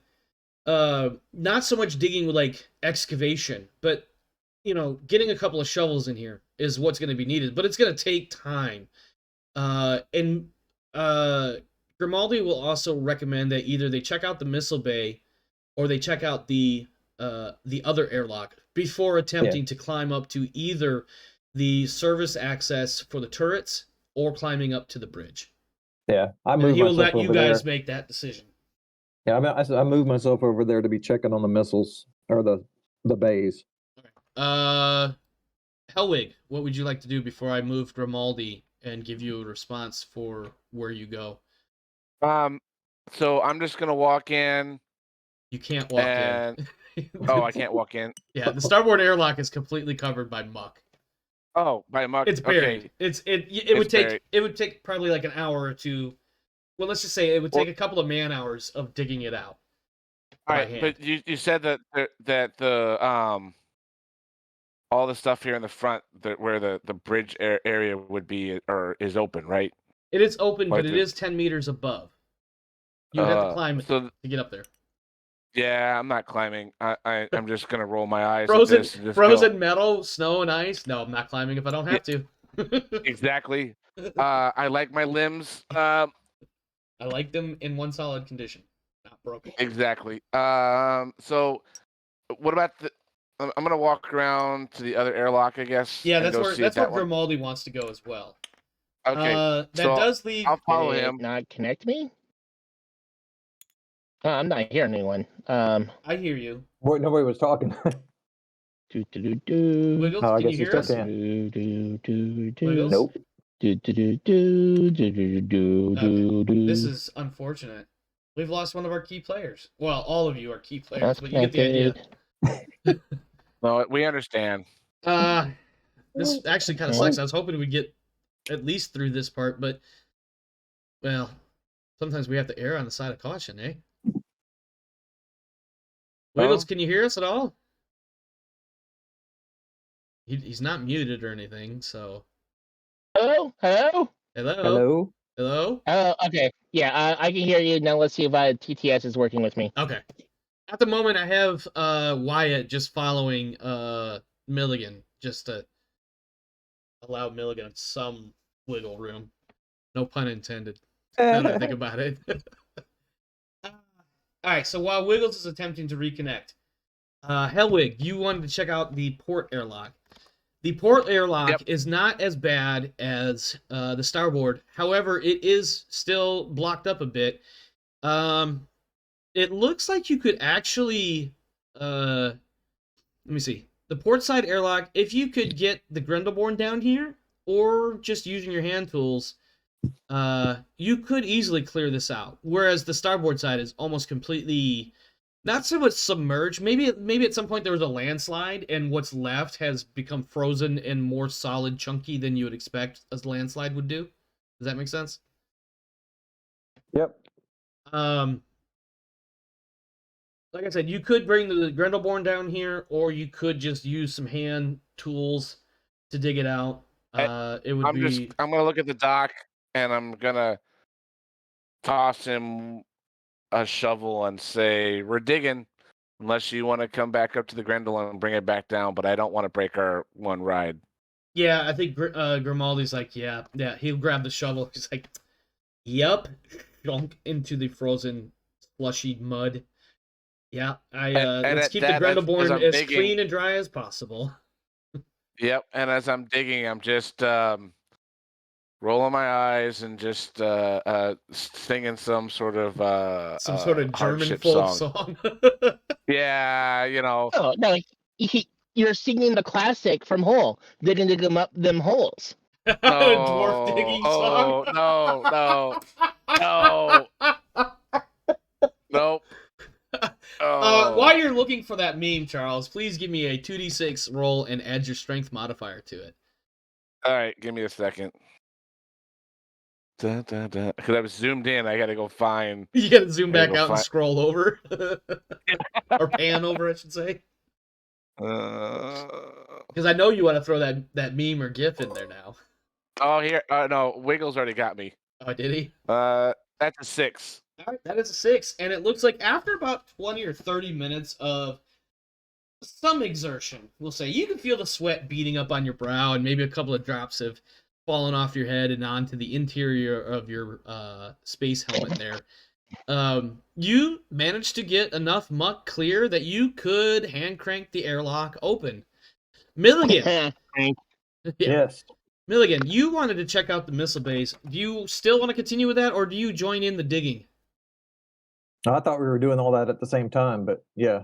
I didn't ask the question until after the digging was complete, so I guess we can retcon that you were part of the digging team, or you and Wyatt were checking out the missile bay. Yeah, no, we're checking out the missile bay. We're trying to see if we Okay. can get access there. Yeah, still no dice in TTS. It's not bringing up your server. Son of a bitch. Well, clearly the server's there. Let me finish this little bit here, and then I guess we'll have to move into outros. When you check out the missile bay, you do find that you can finagle a way in through, creative manipulation of a couple of access panels. Not necessarily the launch tube outer doors, but you can find a way in. What I do need, though, is a 2d6 roll, and I need you to add your recon intelligence modifiers to it. Ooh, spicy. And you will almost immediately notice that there are no missiles anywhere in the missile bay area, which is not as designed. Oh no, the missiles are inside the crew base. The missiles were the crew all the time. And I That'd think that's be actually funny. a good place. Let me illustrate or describe the scene. So you and Wyatt, even though Wyatt's player is currently unavailable on the table here, I think what happens is Milligan and Wyatt spend a few minutes and maybe pulling out a diagnostic tool or two and popping a access panel and connecting some wires or something along those lines, and they finally get a couple of panels to slide open. You're able to squeeze your way in through this little area, and as you're making your way into what would otherwise be a work area for where the missiles would maybe be pulled out for some for some like routine maintenance or something like that. You notice as you look around that you should have realized almost immediately, but you didn't. But you're now figuring it out that, hey, shouldn't there be missiles in the missile bay? Because looking around, it looks like at some point they were pulled out. And that's where we're going to leave it. Because unfortunately, we have to end early tonight. That's disappointing. Yeah, disappointing on two levels. Where are the missiles and where's the fucking Wyatt player? Sorry, Wiggles, I had to.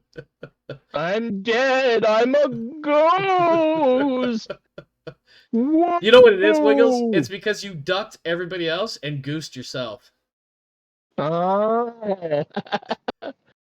I don't know. I think it might be the fact that the TTS for me is not syncing with Steam right now. I think that might be an issue. But I can see other servers on TTS. I just can't see yours. That's. You sure it's spelled right? Well, it wouldn't unless he searches for my server specifically. Shouldn't my server pop up as part of a public search? I don't remember if I made it private or not. I can see other K servers, just not yours. And when I search for yours, no one shows up. That's unfortunate. All right. Oh, what's happening? Well, we did manage to get a little less than 2 hours of game time in, so it's not terrible. We are going to end a little bit early, unfortunately, but when we come back next week, I'm assuming we are all good for next week, yeah? Yes. Yep. Okay. Oh, you know what? On that note, really fast. Today is the 8th. Next week is the 15th. These are no-brainers. Sorry. The 22nd is the Wednesday immediately before Thanksgiving. Is anybody seeing anything coming up on the 22nd and they may get in the way of us playing? And if the answer is yes, that is okay. That's all I can say at once. 22nd. Do we look like we're going to be good, or shall we skip the week of the 22nd? I don't have anything particularly planned for Thanksgiving. Okay. I don't either. Okay. I'm Charles? good. No, the only thing coming up for me is on the 29th, and that's my brother's birthday. Will you be indisposed for playing on the 29th? I don't know. We haven't figured out what we're doing yet. Okay. All right. Well, we've definitely got plenty of time before that comes up. And I was just thinking ahead because I just happened to look at the calendar and remember that this is Thanksgiving month, also known as November. On that note, when we return next week on the 15th, we will be looking into what happened to the missiles. Perhaps we will figure out what it is, but also figuring out what else is or is not here on this crashed ship sticking out of the frozen muck on a planet that is slowly, steadily speeding away from its parent star. Charles, comments and other thoughts for feedback and outros, please, as you guys apparently decide to play with all of the dice. All I can think of is stuck ship and digging, and the day is never done. And somebody has me working, and someday I'll be free from this work. I feel like those are the lyrics to some very specific, Yeah, it offhandedly is. referenced song. Gonna set me free. And on that note, I think, missiles not being there is going to be a little scary. I think that's going to be an interesting tidbit. My next question is going to be, if this thing's stuck in the ground, how the hell are we going to get it back out? But I'm going to just end with, oh, Lord, there's a lot of stuff that needs to be fixed, and we don't have enough time. So Yes. I thought we were going to get... We just concentrate on the more really important stuff, the bidet, the coffee maker. Right. The bidet is the first thing he mentions, training film followed library. very closely by the coffee maker. Look, an itchy asshole is something that's really hard to concentrate with. Yeah. Sadly, this is very true. So, I'm good. All right. Wiggles, itchy asshole. What do you got for feedback and or outro comments, please? TTS is shit in the bed, so like fix that, Krieg. Obviously, this is your fault.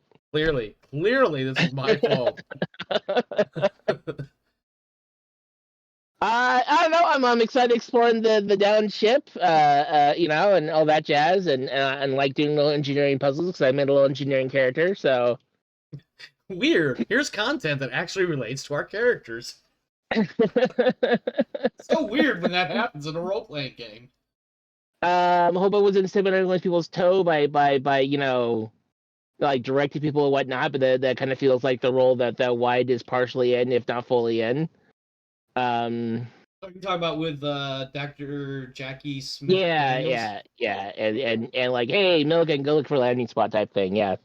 No, that makes sense. And then also, like, I was actually thinking about this because I couldn't remember. I know we made Hellwig the security element leader, and that leaves Milligan and Wyatt. One of you was supposed to be the support team leader, and then the other one was the overall team leader for your group. And I don't remember who was what. I was the support team leader. Okay, that's what I was leaning towards, but I couldn't remember if we actually hashed it out that way or if it was the other way around. But either way, go ahead. Milligan's always been, I don't want to be the person in charge. That's what I was thinking too. But again, I was second guessing, overthinking, couldn't remember. Pick two of those three options, and you're probably spot on. But also that leads me to, Wyatt, who's so used to being in charge to some degree for probably a few years now, if not more. Pilot, go look at landing spots. Doctor talkie type, go talk to people. Like, those sorts of comments make sense for Wyatt's character and what he's used to doing in these weird, don't really know what I'm doing kind of situations. And I don't mind having that role as a player, but it's also important to keep in mind this is a social game, and I'm not actually the boss. I'm just the boss inside this fictional world. Right. And I do try to keep everybody. I do try. I hope it's evident. I try to keep everybody, with something to chew on or to do and whatnot. Although unfortunately, sometimes Charles / Hellwig gets a little bit left behind, we'll say. But also, Charles is okay with that for the most part, it seems like. Yep. Yeah, honestly, you just don't like German. What did you say? Nothing. Carry on. Something about... All I heard was something in German. Are you German? Am I German? I'm only German descent. I have a German name, but only because my father's father was actually his stepfather. Nice throw with that dice. Knocked over That's one. And I got a 6. And that's the third. And 6 you I've knocked over gotten. the NPC, not one of the player characters. Well done, sir. Well done. Thurgor, it's your turn. Oh, he got a spare. Thurgor, I almost said what's new and exciting. What's your feedback / outro comments? Oh, I'm ready to dig into this ship and then want it and then have to walk away from it because it's frozen to the ground. But you'll have it claimed, and Yep. you'll have some All big of our- entities, or bigger entities, I should say, staked into this claim as well. Specifically, the University of Alicia and Iron Mike Tankerson, who is not, what's what I'm looking for here? Not unknown in a number of circles. So you have sponsorship, for lack of a better thing to call it. You have sponsorship on this dig site. So, we'll see what other complications may or may not arise in the future. But for the time being, it's yours. Enjoy it while you can. Yep. What else you got, man? Oh, that's pretty much it. All We right. didn't bring a portable space heater, so nobody can just camp out here for the next 8 months or whatever. And Yeah, I think you would need more than a portable space heater. You might need a